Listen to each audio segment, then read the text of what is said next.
লালমনিরহাটের হাতীবান্ধায় মাস্টার্স পরীক্ষা দিতে এসে সন্তান প্রসব করেছেন হাজেরা খাতুন নামের এক পরীক্ষার্থী। পরে কলেজ কর্তৃপক্ষের সিদ্ধান্তে হাসপাতালে ভর্তি অবস্থায় পরীক্ষা দেন ওই পরীক্ষার্থী। গত বুধবার দুপুরে হাতীবান্ধা উপজেলা স্বাস্থ্য কমপ্লেক্সে ছেলে সন্তানের জন্ম দেন হাজেরা খাতুন নামের ওই কলেজ ছাত্রী। হাজেরা খাতুন হাতীবান্ধা উপজেলার সরকারি আলিমউদ্দিন ডিগ্রি কলেজে ব্যবহারিক পরীক্ষা দিতে এসেছিলেন। পার্শ্ববর্তী জেলা কুড়িগ্রামের উলিপুর উপজেলার বজরা ইউনিয়নের চর বজরা গ্রামের আব্দুর রশিদের স্ত্রী। তিনি হাতীবান্ধা সরকারি আলিমউদ্দিন ডিগ্রি কলেজের রাষ্ট্রবিজ্ঞান বিভাগের মাস্টার্স শ্রেণীর পরীক্ষার্থী। জানা গেছে, 5 বছর সংসার জীবনে এক মেয়ে সন্তানের জননী হাজেরা খাতুন সংসারের পাশাপাশি লেখাপড়া চালিয়ে যান। স্বামীর বাড়িতে থেকেও মাস্টার্স শ্রেণীতে পড়তেন। গর্ভে সন্তান নিয়ে মাস্টার্সের সকল পরীক্ষা শেষে বুধবার ছিল ব্যবহারিক পরীক্ষা।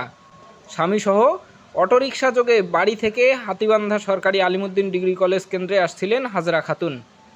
কলেজ গেটে পৌঁছার পূর্বে হঠাৎ প্রসব বেদনায় ছটফট করলে ফোন দেন কলেজ কেন্দ্র সচিবকে। তিনি খবর পেয়ে ওই পরীক্ষার্থীকে দ্রুত উপজেলা স্বাস্থ্য কমপ্লেক্সে ভর্তির পরামর্শ দেন। অবশেষে তাকে উপজেলা স্বাস্থ্য কমপ্লেক্সে ভর্তি করা হলে চিকিৎসকদের তত্ত্বাবধানে হাজেরা খাতুন ছেলে সন্তান প্রসব করেন। মোহাম্মদ মোজাম্মেল হক চঞ্চল, বিভাগীয় প্রধান, সরকারি আলিমউদ্দিন কলেজ, রাষ্ট্রবিজ্ঞান বিভাগ। আজকে আমাদের মাস্টার্সের ভাইভা পরীক্ষা ছিল। এই ভাইভা পরীক্ষায় অনেক ছাত্রছাত্রী ছিল এবং অনেক কুশিতি মহিলাও ছিল, কিন্তু আমার এক ছাত্রী কুড়িগ্রাম থেকে এসেছে ভাইভা দেওয়ার জন্যে, কিন্তু ভাইভা দিতে এসে রাস্তায় তার প্রসব ব্যথা ওঠে এবং আমরা সকল শিক্ষক মিলে তাকে হাতীবান্ধা মেডিকেলে ভর্তি করাই এবং সে সুস্থভাবে একটা ছেলে বাচ্চা প্রসব করে।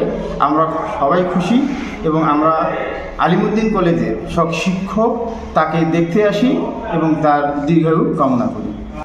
তো আমি এখানে আসছি আমার ওয়াইফের মাস্টার্স ফাইনাল ইয়ার ভাইভা পরীক্ষা।